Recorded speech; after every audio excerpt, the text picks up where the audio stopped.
आता मी पोरासाठी खिचडी बनवते mix vegetable आणि डाळी घालून। इथं मी 1 वाटी मसूर डाळ घेतली आहे, 1 वाटी तूर डाळ घेतली आहे, 1 वाटी मूग डाळ घेतली आहे आणि 1 वाटी तांदूळ घेतले आहे। जे तुमच्याकडे अवेलेबल आहे ते तांदूळ घ्या। आणि इथं बघा मी तुम्हाला हवे असेल तर आणखी पण तुम्ही ॲड करू शकता तुम्हाला आवडत असेल तर। आणि इथं बघा मी इथं गार्लिक जिंजर पेस्ट पण घेतली आहे त्याच्यासोबत। आणि इथं मॅजिक मसाला घेतले आहे, त्याच्याऐवजी तुम्ही मॅगी क्यूब पण वापरू शकता। व्हेज आणि नॉन व्हेज पण दोन्ही क्यूब मिळतात, त्यामध्ये मी व्हेज पण वापरू शकता। आणि ते थोडंच वापरा। आणि आपण कधी पण बाजार आणलं ना असं मोठा पॅकेट आणतो आणि त्याच्यातच मी ते एक घेतली होती काढून। आणि इथं मी फ्लावर आणि बटाट ते चिरून मोठं मोठं फोडी घेतली आणि कांदा टोमॅटो आणि कोथिंबीर आणखी काही घेतली नाही। एवढी सिंपल रेसिपी आहे आणि काही इन्ग्रेडियंट जास्त लागत नाही आणि हेल्दी खिचडी होतो असेल। पोरांना कधी कधी असंच करून देत जावं आणि ह्याच्यामध्ये भरपूर प्रोटीन फायबर वगैरे जास्त मिळतात। आणि इथं मी तेल नाही घेतली, अमूल तूप घेतली आहे। आणि तुम्हाला पाहिजे असेल तर तुम्ही तेल पण वापरू शकता। आणि त्यामध्ये जिरं मोहरी ॲड केल्यानंतर जिरं मोहरी थोडंसं जास्त तडतडले की ना जे आपण डाळी घेतलो ना त्याच्यातलं 1 स्पून आपण त्याच्यामध्ये टाकून घ्यायचं आणि त्या तुपामध्ये भाजून घेऊया, कारण ह्याचं टेस्ट तुम्हाला नंतर कळेल जेव्हा तुम्ही खिचडी खाताना तुम्हाला समजेल। आपण ते टाकणार आहोत पण आपण इथं घीमध्ये 1 चमच तेवढा। आणि इथं मी तेजपत्ता पण मिळालं होतं ते पण घेतले, तुम्हाला पाहिजे असेल तर तुम्ही आणखी मसाला ॲड करू शकता, पण मी नाही कारण लेकरं खातील ना त्यामुळे।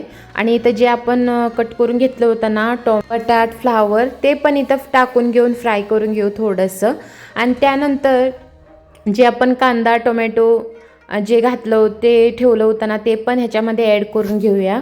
आणि ह्याच्यामध्ये बघा थोडंसं आणखी तुम्हाला जास्त आणखी व्हेजिटेबल हवे असेल तर ते पण तुम्ही ॲड करू शकता, मटर गाजर आणखी जे तुम्हाला हवी ती लाईक असेल ती। ओके, आमच्याकडे एवढे अवेलेबल होतं त्यामुळे मी एवढंच यूज केली आहे। आणि त्यामध्ये गार्लिक जिंजर पेस्ट 1 स्पून एवढं तुम्ही टाकून घ्यायची आणि ते असंच थोडं हलवताना जे आपलं त्याच्यावर थोडंसं आपल्याला चवीपुरता मीठ आणि त्यामध्ये लवकर शिजतील आपल्या भाज्या। आणि जे हळद आणि जे आपण घरातील काळा तिखट जास्त तिखट करू जाऊ नका कारण लेकरं खातील ना त्यामुळे। तुम्हाला हवे असेल तर तुम्ही करू शकता, पण ह्याने आमच्या इथं लेकरं थोडं तिखट खातात त्यामुळे मी थोडंसं तिखट वापरले। आणि जे गरम मसाला आणि इथं होतं ती मॅजिक मसाला, तुम्हाला सांगितलं होतं मॅजिक मसाला पण चांगला नसतो हेल्दी, आपल्या अजिनोमोटो त्याच्यामध्ये प्रेझेंट असते त्यामुळे पोटं बिघडू शकतात लेकरांचे आणि आपली पण। त्यामध्ये जेवढं आपल्याला थोडंसं उपयोग करायचं चवीसाठी म्हणून तर थोडंसं आपण जास्त मी नाही टाकलेले आहे। तो मध्ये 1-2-3 मिनटं आपल्याला ती भाजी शिजू द्या वाफेवरच ते झाकण ठेवून। आणि इथं दुसऱ्या बघण्यात बघा मी जे डाळी घेतलं होतं ना ते सगळं ह्याच्यामध्ये ॲड करून, आणि मला जास्त वाटलं डाळी त्यामुळे मी थोडंसं काढून घेतली। क्वांटिटीवर समजतो ना व्हेजिटेबल किती क्वांटिटी आहे ना तेवढंच आपण त्याच्यापेक्षा थोडं हे जास्त घ्यायचे, कारण हे दोन्ही कंबाईन असलं ना ते मग खिचडी छान लागते आणि पोरं पण आवडीनं खातात। असंच मी इथं घेतली आणि 2-3 वेळा धुवून घेतली स्वच्छ पाण्यात। आणि तुम्ही हवे असेल तर ह्याच्या आधीच आपण स्टार्टिंगलाच असं धुवून ठेवायचं, थोडं भिजतील, पण मला टाईम होता त्यामुळे मी पुन्हा धुवून घेऊया म्हटलं। तोपर्यंत आपल्या इथं बघा व्हेजिटेबल शिजलेले आहेत आणि आता आपल्याला काही करायचं, तेल बी सुटलेले आहेत कडेला तुम्हाला दिसते, छान रंग पण आला आणि एवढं स्मेल पण एवढी भारी आलेत ना। आणि पोरं येऊन बघून गेल्या काय बनवते मम्मा आपल्याला खायला असं। तर तुमच्या घरी पण तुम्ही नक्की बनवून द्या त्यांना। आणि इथं बघा झालेले आहे त्यामुळे जेवढं तुमच्याकडे क्वांटिटी व्हेजिटेबल आणि ते तांदूळ आणि जे आपण डाळी घेतलं होतं ना त्याच्या क्वांटिटीप्रमाणे इथं पाणी घालून घ्या। आणि इथं बघा मला वाटलं थोडंसं तिखट कमी वाटेल त्यामुळे मी इथं 1 मिरची टाकली अशी, आणि तुम्हाला हवे असेल तर तुम्ही घालू शकता नाही तर स्किप करू शकता। आणि तोपर्यंत इथं बघा दोन्ही पोरं कशी इथं खेळायला लागले तर किती छान वाटते मस्त। आणि आता इथं उकळी आलेली आहे आपल्या पाण्याला आणि आपण जे धुवून घेतलं होतं ना डाळी आणि जे तांदूळ ते याच्यामध्ये ॲड करू।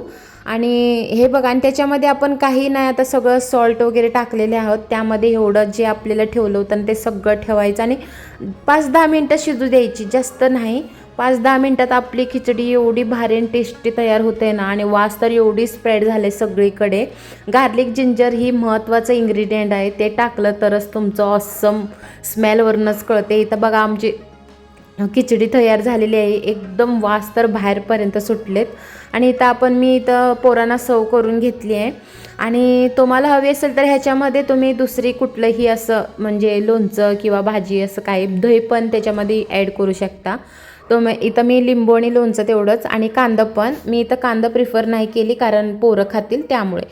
त्यांना दहीसोबत द्या आणि तुम्हाला कांदा आणि दहीसोबत तुम्ही सर्व करून घ्या. तुम्ही पण खाऊन घ्या, तुम्हाला पण आवडेल. आणखी डिफरंट रेसिपी आहे खिचडीची, ते पण लवकरच मी अपलोड करेन.